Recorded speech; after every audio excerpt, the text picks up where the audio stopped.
ভালোবাসা। আমি আশা করব স্যাভিও অনেক বড় একটা জায়গায় পৌঁছবে। তো আজকে তো আপনি অ্যাওয়ার্ড পাচ্ছেন, তো কেমন লাগতেছে? পাচ্ছি শিওর, হ্যাঁ। খুব ভালো লাগছে। আচ্ছা, তো এই মুহূর্তে একটু চুপ করে, হ্যাঁ হ্যাঁ, এই মুহূর্তে আসলে আর কি কি ব্যস্ততা চলতেছে?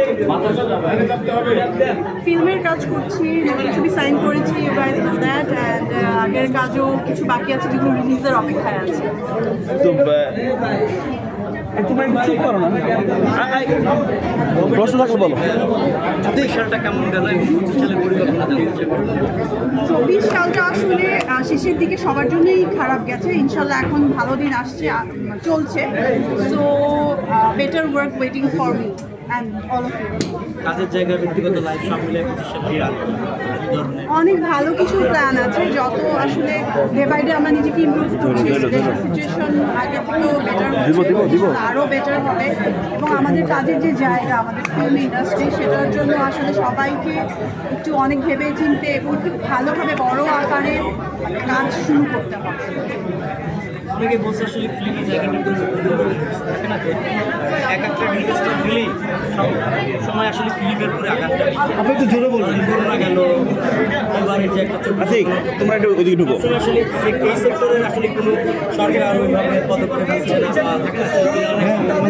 বা সংকটে আছে, এই বিষয়টা আপনি কি দেখেন? এই জায়গাটা কতটুকু সরকারের বুম করা নিচে? আসলে এটা সত্যি, এই দিকটা আমরাও সবসময় ভাবি যে কেন দেশের যে কোনো ডিজাস্টার হোক বা কোনো করোনা টাইমেও ছিল, এই সময়ও ছিল, যে ফিল্মের অবস্টাকলটা বেশি সবসময়। যেহেতু এটা একটা সত্যি কথা, মানুষের তো আগে অন্ন বস্ত্র বাসস্থান, তারপর হচ্ছে এন্টারটেইনিং যে এটা, বাট এটাও একটা মানসিক ফুড, তাই না? এন্টারটেইনটাও আসলে দরকার, সুস্থ বিনোদন যেটা আমরা বলি, সেটা মানসিকভাবে মানুষকে সুস্থ রাখে। তো এটাও খুব ইম্পর্টেন্ট একটা জায়গা। আমি আশা করবো এবং আমরা সবাই মিলে যদি এটা স্টেপ, আমরা এটা নিয়ে কথা বলছিলাম লাস্ট একটা প্রোগ্রামে, সিনিয়র ফিল্মের আমি তো ছোট্ট একটা ক্ষুদ্র মানুষ, সবাই বলছিল যে আসলে এবার ফিল্মের জন্য অন্যরকম করে ভাবতে হবে এবং বাজেটটা স্পেশালি আমি বলবো, আমি সবসময় বলি যে বাজেটটা খুব ইম্পর্টেন্ট ফিল্মের জন্য। ফিল্মটা আসলে এমনি ছোটোখাটো করে বা ছোট্ট পরিসরে করা যায় না, ফিল্ম হচ্ছে বড় ক্যানভাস, সব কিছু অনেক বড় পরিসরে করতে হয়। তো এবার আমরা আশা করি এবং ট্রাই করছি সবাই যে ফিল্মের জন্য আসলে কিছু একটা ভালোভাবে স্টেপ নেওয়ার, বাজেট ওয়াইজ, স্পেশালি বাজেট। এটা যেহেতু একটা স্কিনের, এটা যেহেতু একটা তো আপনি আসলে স্কিনের যত্ন এইভাবে নিজেকে শীতের উষ্ণতায় কিন্তু অনেকে নিজের চর্চা এবং আর্টিস্টরা যারা আছে খুব আমি পার্সোনালি বলতে পারি আমার স্কিন টাইপটা একটু ড্রাই, সো আমার সামার টাইমেও ময়শ্চারাইজার লাগে, আর শীতের সময় অনেক বেশি লাগে।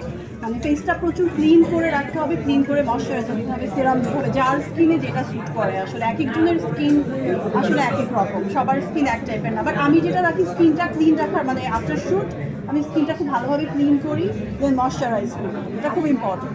আমরা কি জানতে পারি যে আপনি কি কি ট্রিটমেন্ট নিচ্ছেন? এছাড়াও একটা প্রশ্ন আছে, রোনা খান বলুন বা অনেকেই আছেন যারা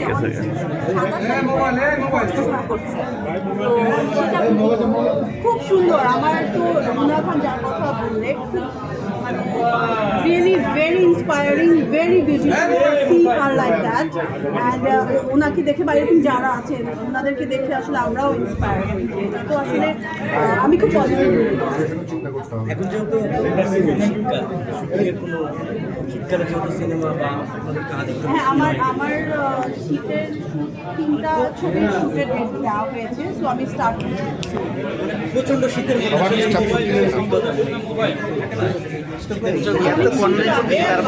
ক্যামেরা শীতের কাজ করছি না, গরমের কাজ দেখি যে শীতের মধ্যে বৃষ্টির সিন থাকে, বৃষ্টিতে দিচ্ছে। হ্যাঁ, আমি বিজলিতে আইসল্যান্ডে সি থ্রু কাপড় পরে, মানে স্লিভলেস পরে শুট করেছি। আর আমি কি এক্সাম্পল দেবো শীতে? আচ্ছা, অনেক সময় হয় কিন্তু যে শুটিং করতে যে একটা সামান্য গানের জন্য সারাটা দিন